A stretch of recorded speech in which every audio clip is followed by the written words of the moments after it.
श्री गणेशाय नमः। माघ मास महात्म के 21वें अध्याय की कथा।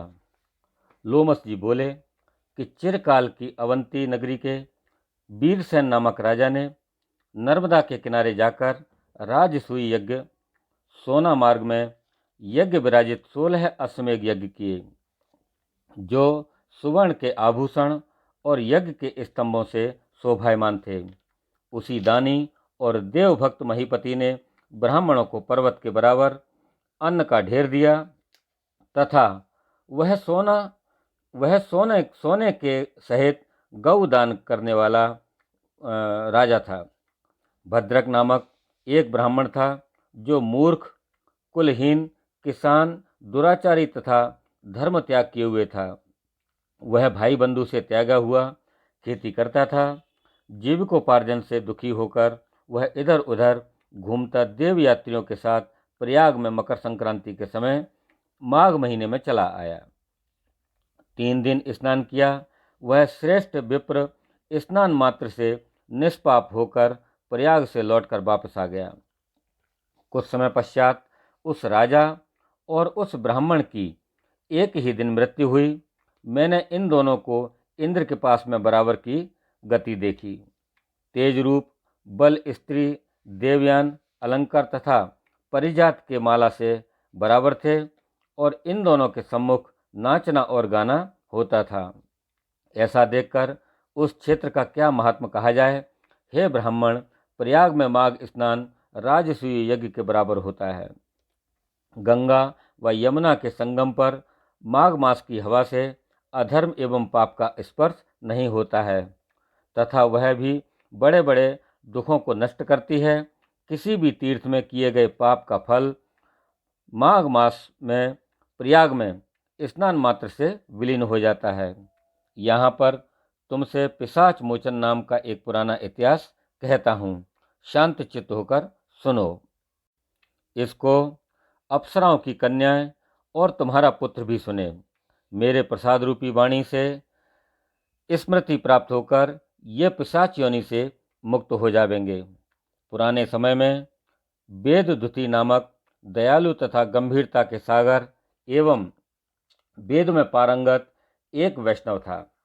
उसने एक पिशाच को मुक्त किया था। वेद निधि जी बोले कि वह कहाँ का रहने वाला है, किसका पुत्र था और उसका क्या नियम था, किसने उसको वैष्णव बनाया और किस पिशाच को उसने मुक्त किया। हे महामुनि, यह सब विस्तार से आप हमसे कहिए। तब लोमस जी ने कहा कि प्लक्ष से निकली हुई सुंदर सरस्वती के किनारे पर पर्वत में इसका रहने का स्थान था।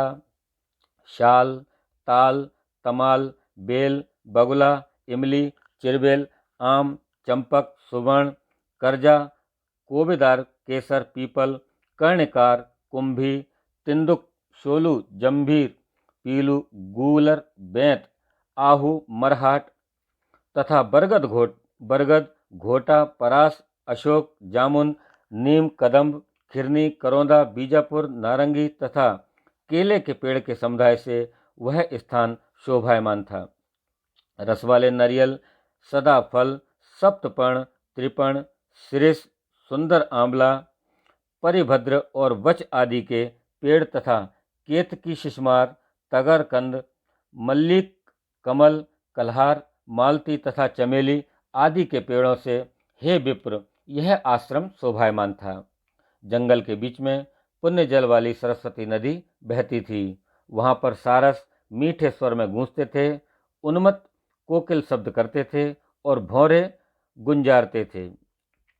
सुग्गे अर्थात सुए तथा मैना का बड़ा कौतूहल रहता था। उस श्रेष्ठ जंगल में अनेक प्रकार के पशु चरते थे।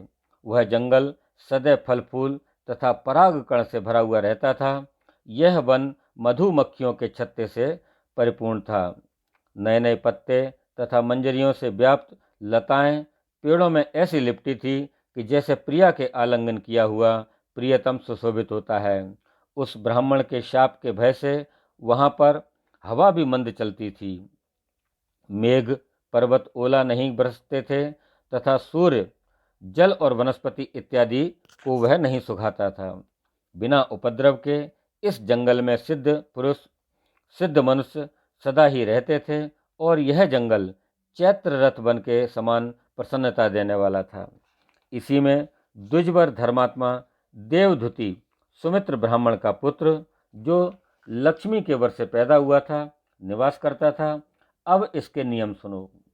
वह सदैव आत्मा को स्थिर किए रहता था। गर्मी के दिनों में रोजाना अपने नेत्र सूर्य की तरफ रखता था। वर्षा के समय में खुले मैदान में बैठकर तपस्या करता था। कठिन हवा चलने पर हिमालय पर्वत की तरह निष्कंप रहता था। वह विप्र हेमंत ऋतु में सारस्वत सरोवर पर बैठता था और शुद्ध जल का स्पर्श करके त्रिकाल संध्योपासना करता था। पितर, देव तथा ऋषियों को श्रद्धा पूर्वक प्रत्येक दिन तर्पण करता था। अग्नि में श्रद्धा से होम करता था तथा अतिथि का पूजन करता था। चंद्रायण व्रत की विधि से वह सदैव समय बिताता था। नित्य ब्रह्म यज्ञ करता था। सत्यवादी व जितेंद्रिय था। वह घूमते घूमते थक कर आराम करता था तथा भगवान श्री हरि से विनती करता था कि आपसे आप गिरे हुए फल और पत्तियों का भोजन करता था। बिना किसी प्रकार से उद्विग्न हुए तपोनिष्ठ, वेद वेदांगों में पारंगत इस ब्राह्मण की केवल नाड़ियां दिखाई पड़ती थी। केवल हड्डियां ही शेष बची थी। उसको इस वन में 1000 वर्ष व्यतीत हो गए थे। तब उसके तप से ऐश्वर्य से यह पर्वत प्रज्वलित हो उठा और वह सूर्य के बराबर प्रकाशमान दिखाई पड़ता था। उसके प्रताप को कोई प्राणी सहन नहीं कर सकता था। उस जंगल में शत्रुता रहित व्याघ्र, चूहे, बिल्ली सभी निर्भय होकर एक साथ खेलते थे। अब उसका दूसरा अति कठिन नियम सुनो कि वह प्रतिदिन नारायण का त्रिकाल पूजन करता था। खिले हुए सुगंधित 1000 फूलों को चढ़ाकर वेद सूक्त के नियम से यह विष्णु के ध्यान में लीन रहता था, जिससे विष्णु भगवान सुखी होते थे। दधीची ऋषि के वरदान से वह श्रेष्ठ वैष्णव हुआ था। एक समय उस मुनि ने बैसाख महीने में एकादशी के दिन आनंद से हरि भगवान की सुंदर पूजा करके विचित्र प्रकार से विनती की। उसी समय भगवान विष्णु उसकी स्तुति से प्रसन्न होकर चतुर्भुज विशालाक्षी अलंकारों से शोभित लक्ष्मी सहित मेघ की शोभा के बराबर गरुड़ पर चढ़े हुए आए। उनको प्रत्यक्ष देखकर उस ब्राह्मण का शरीर रोमांचित हो गया और प्रसन्नता के आंसू उसकी आंखों में भर आए। मन में कृतकृत्य होकर उसने उनके पास जाकर उनको साष्टांग प्रणाम किया।